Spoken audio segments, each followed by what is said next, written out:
இப்படியெல்லாம் குடும்ப உறவுகளை பேசுற நேரம் சில பேருக்கு வர கேள்வி என்ன தெரியுமா? ஹசரத்து, நாங்க மதிக்கிறோம் தான், அவங்க மதிக்கிறாங்க இல்லையே. நாங்க அவங்களோட வீட்டுக்கு போறோம் பாருங்க, அவங்க எங்கட வீட்டுக்கு வராங்க இல்லையே.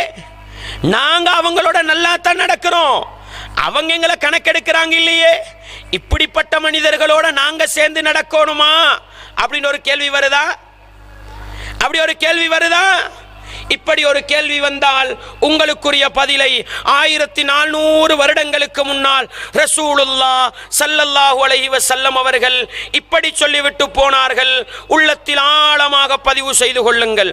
ஒரு நபித்தோழர் வருகிறார். எப்படி கேட்டார்? அல்லாஹ்வின் தூதரே, முஸ்லிம்ல வரக்கூடிய ஹதீஸ், யா ரசூலல்லாஹ் இன்னலி கராபத்தன், அல்லாஹ்வின் தூதரே, எனக்கும் சில இரத்த உறவுகள், சொந்த பந்தங்கள், நெருக்கமான உறவுகள் இருக்கின்றன. அசிலுஹும் வயக்தஊனி, நான் அவர்களை சேர்ந்து நடக்கிறேன், அவர்கள் என்னை வெட்டி நடக்கிறார்கள் நபியே. வஉஹ்சினு இலைஹிம் வயுஸீஊன இலைய, நான் அவர்களுக்கு நல்லதா செய்கிறேன், அவர்கள் எனக்கு கெட்டதையே செய்து கொண்டிருக்கிறார்கள். வஅஹ்லுமு அன்ஹும் வயஜ்ஹலூன அலைய, அவர்களை நான் நல்லவர்களாக காட்டுகின்றேன், அவர்கள் என்னை மடையர்களாக காட்டுகிறார்கள். எங்க எல்லாருக்கும் வர கேள்வி, இஸ்லாமிய மார்க்கம் இருக்குது சகோதரர்களே, அற்புதமான மார்க்கம், அற்புதமான மார்க்கம். மனிதனை சுவனத்துக்கு அழைத்து செல்வதில் மிகவும் கவனம் செலுத்திய ஒரு மார்க்கம் இஸ்லாமிய மார்க்கம். இங்க எல்லாருக்கும் உள்ள பிரச்சனை அந்த நபித்தோழர் கேட்டாரு பாருங்க. நாங்க மதிக்கிறோம், அவங்க மதிக்கிறாங்க இல்ல. நாங்க கொடுக்கிறோம், அவங்க தாராங்க இல்ல. நாங்க நல்லது செய்யறோம், அவங்க தீங்கு செய்யறாங்க. இந்த குடும்பத்தோடையும் சேர்ந்து நடக்கணுமா இப்படின்னு ஒரு கேள்வி கேட்டா ரசூலுல்லாஹ் பதில் சொன்னாங்க, ல இன் குன்த கமா குல்த, நீ சொல்வது போன்று நடப்பதாக இருந்தால். என்ன சொன்னார் அவரு? அவர்கள் துண்டிக்க துண்டிக்க நான் சேர்ந்து நடக்கிறேன், அவர்கள் எனக்கு அநியாயம் செய்ய செய்ய நான் நல்லது செய்கிறேன், அவர்கள் என்னை மடையனாக காட்ட காட்ட அவர்களை நான் புத்திசாலிகளாக காட்டுகிறேன். உன்னை எதிர்க்கின்ற குடும்ப உறவோடு நீ நல்ல முறையில் நடக்கிறாயா? உனக்கு அநியாயம் செய்கிற குடும்பத்தோடு நல்ல முறையில் நடக்கிறாயா? அப்படி இருந்தால் நீ விளங்கிக்கொள், ஃபகஅன்னமா துஸிஃபுஹுமுல் மல்ல, நீ இப்படியே நடந்து கொண்டு போ. அது என்ன செய்யும் தெரியுமா? அவர்களுக்கு சாம்பலை தின்ன செய்யும்ண்டாங்க. சாம்பல் இருக்குத்தானே, சுடு சாம்பல். இந்த சுடு சாம்பலை ஒரு மனிதன் கண் பார்வைக்கு மேலால பூ பூத்து இருக்கும், அழகாத்தானே இருக்குதுன்னு கையை போட்டா சுட்டு போகும். இதை சொல்றது எதுக்குண்டா, நீங்க நல்லவனா சேர்ந்து நடக்க நடக்க நடக்க அவனை மண் கொவ செய்யும்டுவாங்க. அவனே ஒரு கட்டத்தில், என்னடா இது, நான் அநியாயம் செய்ய செய்ய இவன் நல்லது செய்யறானே, நான் எதிர்க்க எதிர்க்க இவன் நல்ல முறையில் நடக்கிறானே என்று தன்னைத்தானே கேவலப்படுத்திக் கொள்கிற ஒரு நிலை வரும் என்பதை ரசூலுல்லாஹ் ஒரு இலக்கிய வார்த்தையை கொண்டு தெளிவுபடுத்திவிட்டு ரசூலுல்லாஹ் சொன்னாங்க, நீ அதே நிலையில் இருந்தால் உலகத்தில் அவர்கள் உணர்வார்கள் என்பதை உணர்த்திவிட்டு இன்னொரு பாக்கியம் என்ன தெரியுமா? வலா யஸாலு மஅக மினல்லாஹி ظஹீருன் அலைஹிம் மா தும்த அலா ذلك, உன்னை எதிர்க்கின்ற, உன்னையோடு சண்டை பிடிக்கின்ற, உனக்கு அநியாயம் செய்கின்ற, உனக்கு துரோகம் இழைக்கின்ற, உன்னை மதிக்காத, உன்னை கேவலப்படுத்தாத அந்த இரத்த உறவுகளை நீ நல்ல முறையில் கண்ணியப்படுத்துகிறாயா? இஸ்லாம் சொன்ன பிரகாரம் சேர்ந்து நடக்கிறாயா? அல்லாஹ் என்ன செய்வான் தெரியுமா? அவர்களுக்கு எதிராக ஒரு மலக்கை உன்னோடு வைத்திருப்பான் என்று சொன்னாங்க. அல்லாஹு அக்பர், அல்லாஹு அக்பர். ஒரு மலக்கு அல்லாஹ் எங்களுக்கு உதவியாளனாக வைப்பான். அவர்கள் என்னதான் தீங்கு செய்தாலும் அந்த மலக்கு என்னை பாதுகாப்பார். அவர்கள் என்னதான் குழி தோண்டினாலும் இந்த மலக்கு எனக்கு உதவி செய்வார். எனக்கு எதிராக அந்த குடும்ப உறவுகள் என்னதான் திட்டம் தீட்டினாலும் இந்த மலக்கு எனக்கு உதவியாளராக இருப்பார் என்றால் இந்த பாக்கியம் வேண்டுமா வேண்டாமா? இஸ்லாமிய உறவுகளே, இந்த சொற்பொழிவு நிகழ்ச்சியை கேட்டுக்கொண்டிருக்கின்ற குடும்ப உறவுகளை பகைத்து வாழுகின்ற இஸ்லாமிய உறவுகளே, மலக்குமார்களின் உதவி தேவையா? அடுத்த உறவுகள் வேண்டியதை செய்யட்டும், நாங்கள் இரத்த உறவுகளை மதித்து நடப்போம், நாங்கள் குடும்ப உறவுகளை மதித்து நடப்போம் என்கிற ஆழமான ஒரு பாடத்தை இந்த ஹதீஸிலிருந்து நானும் நீங்களும் விளங்கிக் கொள்ள வேண்டும். எங்களை நிறைய பேர் இருக்கிறாங்க, மாமா எங்கட வீட்டுக்கு வந்தாரு நாங்களும் போவோம், பெரியப்பா எங்கட வீட்டுக்கு வந்தாரு நாங்களும் அவர வீட்டுக்கு போவோம், மாமா அவர மகண்ட வலிமாக்கு சொன்னாரு நாங்க எங்கட மாண்ட வலிமாக்கு சொல்லுவோம். இந்த இவர் தான் எங்களை கணக்கெடுக்கலையே, நாங்க கணக்கெடுக்க மாட்டோம். அவர் எங்களோட பேசுறது இல்லையே, நாங்க பேச மாட்டோம். எங்களுக்கு நல்லது செஞ்சவங்களுக்கு நாங்க நல்லது செய்யறோம், எங்களை சேர்ந்து நடக்கிறவங்களுக்கு நாங்க சேர்ந்து நடக்கிறோம். இதுதானே எங்கட குடும்ப உறவு, இதுதானே எங்கட பழக்கம். ரசூலுல்லாஹ் சொன்னார்கள் புகாரியிலே 5991வது இலக்க செய்தி உள்ளத்தில் ஆழமாக பதித்துக் கொள்ளுங்கள். ரசூலுல்லாஹ் சொன்னாங்க, லைஸல் வாசிலு பில் முகாஃபி. என்ன சொன்னாங்க ரசூலுல்லாஹ்? லைஸல் வாசிலு பில் முகாஃபி. பிரதியீட்டுக்காக சேர்ந்து நடப்பவனே இல்லைண்டாங்க. என்ன சொன்னாங்க ரசூலுல்லாஹ்? எங்கட வீட்டுக்கு வந்தாரு நாங்க போவோம், எங்களை மதிச்சாரு நாங்க மதிப்போம். இப்படி குடும்ப உறவோடு சேர்ந்து நடக்கிறவரு உண்மையாக சேர்ந்து நடப்பவர் அல்ல. வலகின்னல் வாசில், உண்மையாக இரத்த உறவை சேர்ந்து நடப்பவன் யார் தெரியுமா?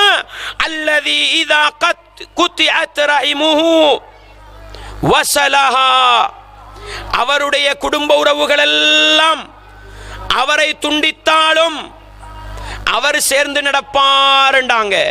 நீங்க யார அதிகம் சேர்ந்து நடக்கணும் தெரியுமா? உங்களோட வீட்டுக்கு வர வீட்டுக்கு போங்க, உங்களுக்கு வலிமா சொன்னவருக்கு நீங்க வலிமாக்கு சொல்லுங்க, உங்களை எதிர்ப்பவனை கண்டால் சலாம் சொல்லுங்கள். உங்களுடைய வீட்டுக்கு வராதவருடைய வீட்டுக்கு வாரத்துக்கு ஒரு விடுத்தம், மாதத்துக்கு ஒரு தடவை போய் வாருங்கள். உங்களை கணக்கெடுக்காதவனை நீங்கள் கணக்கெடுங்கள். இதுதான் உண்மையாக இரத்த உறவுகளை சேர்ந்து நடப்பது என்று ரசூலுல்லாஹ் ஸல்லல்லாஹு அலைஹி வஸல்லம் அவங்க சொன்னாங்க.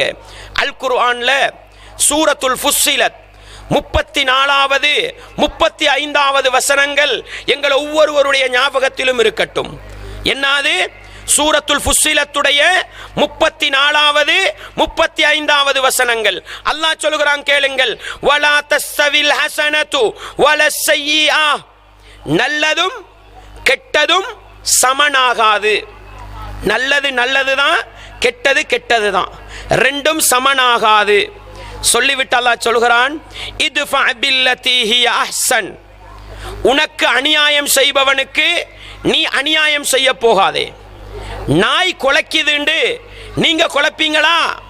குலைக்க மாட்டீங்க. நாயிட தன்மை குலைக்குது, நீங்க உங்களோட பாட்டில் போவீங்க. அன்பார்ந்தவர்களே, அல்லாஹ் என்ன பாடம் சொல்கிறான் தெரியுமா? இத்ஃபா பில்லதி ஹிய அஹ்ஸன். உனக்கு அநியாயம் செய்தவனுக்கு, உனக்கு தீங்கு செய்தவனுக்கு நீ நல்லது செய். அல்லாஹ் சொல்லிவிட்டு இத்ஃபா பில்லதி ஹிய அஹ்ஸன், நல்லதை கொண்டு நீங்கள் தடுங்கள் என்று சொல்லிவிட்டு அல்லாஹ் சொல்றான், ஃபஇதல்லதி பைனக வ பைனஹு அதாவத்துன். அவர் தீங்கு செய்கிறார், அவர் மோசமா நடக்கிறார், நீங்க நல்லது செய்றீங்க.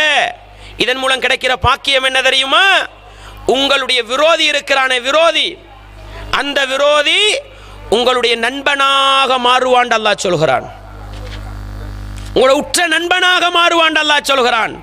எனவே உங்களை எதிர்க்கின்ற, உங்களை பகைத்து நடக்கின்ற, உங்களை கோபிக்கின்ற இரத்த உறவுகளோடு நீங்க மனிதத்தன்மையோடு இஸ்லாம் சொன்ன முறைப்படி அவர்களை மதித்து நடந்தால் நிச்சயமாக உங்களுடைய நல்ல பண்பு, நல்ல நடத்தை அவர்களுடைய வாழ்க்கை நல்ல மாற்றங்களை கொண்டு வந்து உங்களுடைய உற்ற நண்பர்களாக மாற்றும் என்பது அல் குர்ஆனுடைய வாக்குறுதி.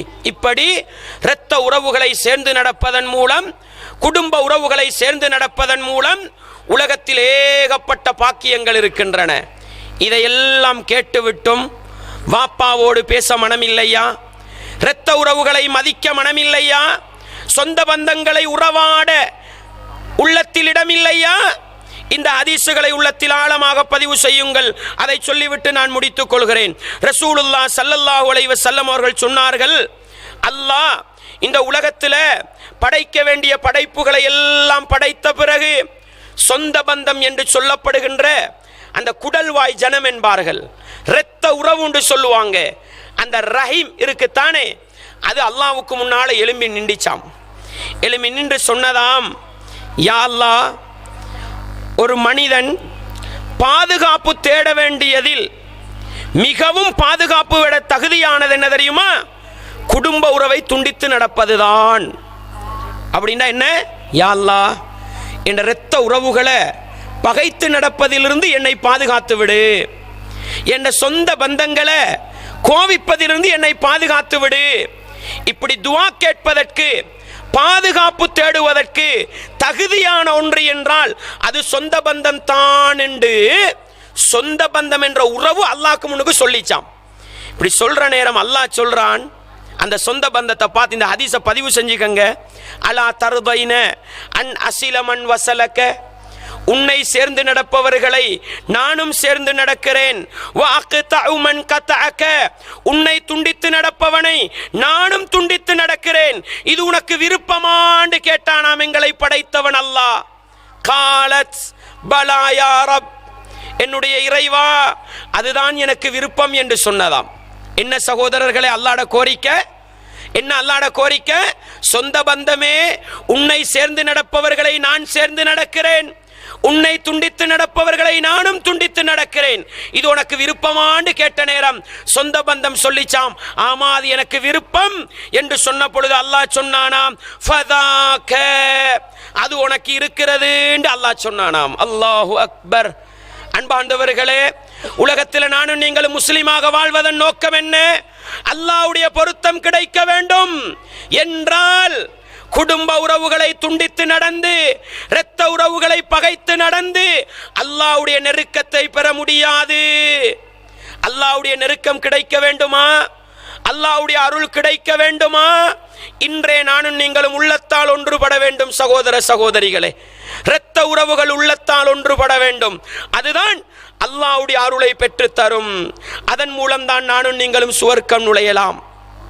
இல்லை, இரத்த உறவுகளை சேர மனதில்லையா?